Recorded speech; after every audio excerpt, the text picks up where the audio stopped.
Salut les artistes, c'est Andra de Sneakarts. On se retrouve aujourd'hui pour une vidéo tuto dans laquelle je vais vous expliquer comment déjaunir votre paire de baskets grâce à la peinture classique Sneakarts. Alors pourquoi de la peinture? Eh bien tout simplement parce qu'à un moment donné, ça devient très compliqué lorsqu'on a la midsole ou la semelle jaune de la déjaunir et de retrouver donc l'aspect blanc d'origine. C'est pourquoi nous chez Sneakarts on a sorti cette peinture classique qui est ultra résistante et du coup qu'on va pouvoir venir déposer sur la basket en suivant donc les quelques étapes de préparation. Suivez bien tous les conseils dans la vidéo. Si vous avez un doute, n'hésitez pas donc à poser vos questions en commentaire. Si jamais vous voulez voir de nouveaux produits, de nouveaux coloris également, n'hésitez pas à nous le dire en commentaire. Et surtout, likez et abonnez-vous. On se retrouve tout de suite pour le tuto. Première étape, c'est de nettoyer tout simplement un minimum la semelle. Donc pour faire ça, moi je prends un disque de coton, du dissolvant ou du décapant ou tout autre produit équivalent et je vais venir enlever le plus gros. Je vais retirer en gros les traces de saleté sur la paire de baskets, en tout cas le plus gros. Je vais faire ça des deux côtés bien évidemment, mais dans la vidéo je vous montre qu'un côté et je vous montrerai à la fin le résultat final. Voilà, vous voyez que c'est quand même assez sale. Je vais ensuite venir prendre du papier ponce pour un minimum préparer la surface. Sur les semelles vous pouvez y aller franco, par contre sur le cuir soyez toujours plus prudent.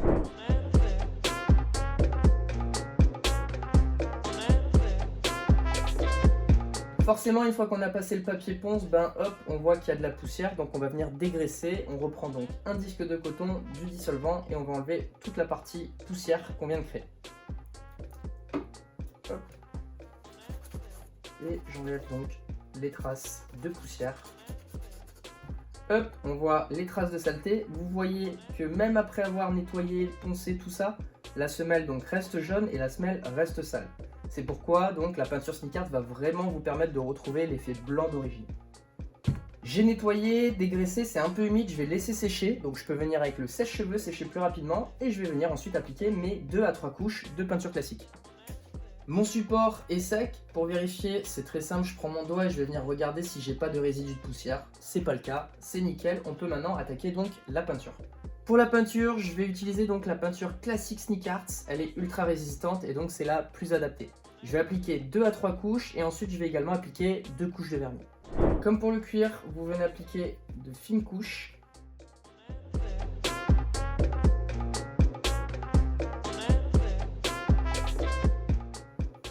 Lorsque ça commence à être sec, vous pouvez donc laisser sécher tranquillement, appliquer donc le reste de la peinture sur les autres zones. Hop, on va faire tout le contour. Pour les zones d'en dessous, ce que je vous recommande, c'est de le faire dans un second temps. Dans cette vidéo, on va pas le faire parce que ça touche un peu la semelle et du coup, il y aura une vidéo dédiée à la semelle. Vous le faites une fois que tout est sec, vous venez juste appliquer la peinture sur ces zones-là qui sont un peu dentées et compliquées à peindre. Donc ça, faites-le, réservez-le vous pour la fin. Ça sera beaucoup plus pratique. Je suis plutôt bon avec ma première couche. Je vais venir passer donc un coup de sèche-cheveux, laisser un peu reposer et derrière appliquer une deuxième couche.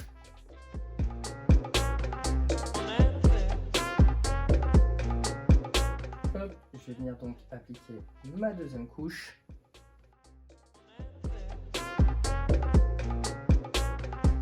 N'hésitez pas donc à appliquer 2 fines couches et 2-3 couches sont vraiment recommandées. Une seule ne suffira pas. Alors là on avance pas mal, on voit qu'en 2 couches déjà on commence à avoir un résultat hyper sympa. En 3 couches je pense qu'on sera bon. Mais avant de faire ma troisième couche, je vais venir faire tout le contour au-dessus pour être sûr qu'on n'a pas un truc qui est plutôt jaune et du coup qui est complètement décalé par rapport à la couleur de la semelle.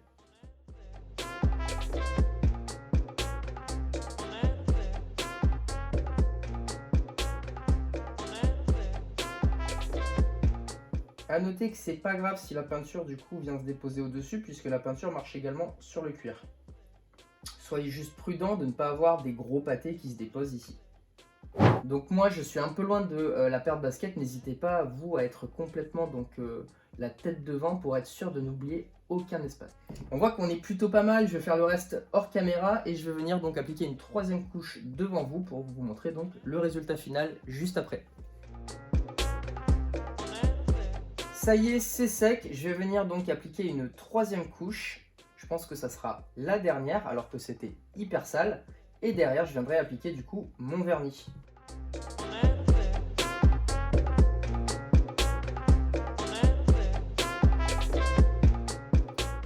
Pour la zone du dessous, comme je vous le disais, ça je vous laisserai le faire chez vous. Une autre vidéo sera proposée du coup pour customiser toute cette partie-ci. Là, vraiment, hop, vous faites les derniers petits détails. Vous passez assez rapidement.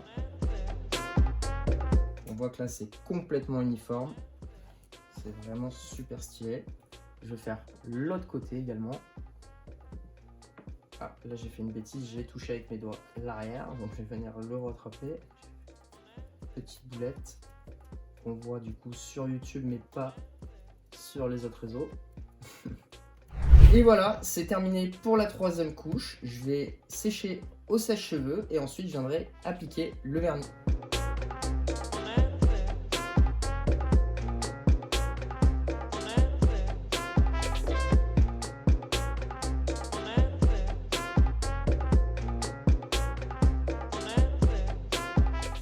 Donc là, c'est sec. Pour appliquer le vernis, on recommande 24 heures de séchage. Donc on va tout simplement attendre le lendemain pour appliquer le vernis.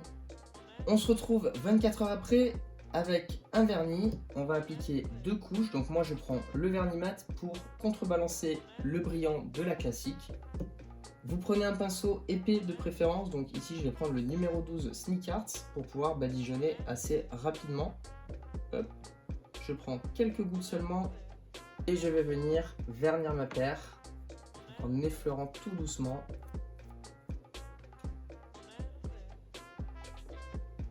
N'insistez pas si vous avez un doute ou si ça commence à coller. Vous repasserez au pire une seconde couche une fois que c'est sec. Donc là pareil, hop.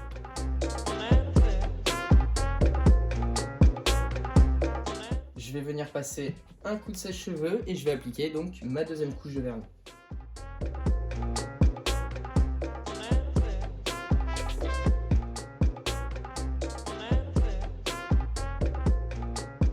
Et voilà, ma paire est sèche, mon vernis également. Je vais venir appliquer donc une deuxième couche pour être sûr de bien protéger.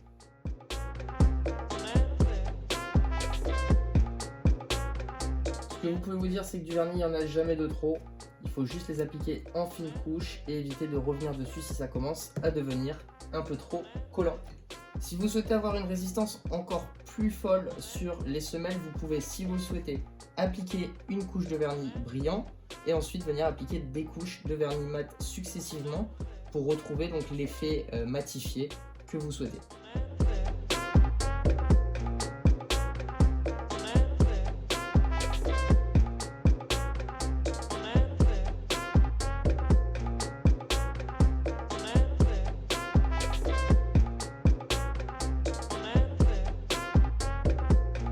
Et voilà, c'est terminé, j'ai appliqué du coup mes 2 couches de vernis. On voit que c'est un petit peu humide, donc on va laisser sécher. Et ensuite, on viendra donc faire la vidéo conclusion pour voir vraiment le résultat final, même si on voit clairement qu'on a tout simplement déjauni la paire.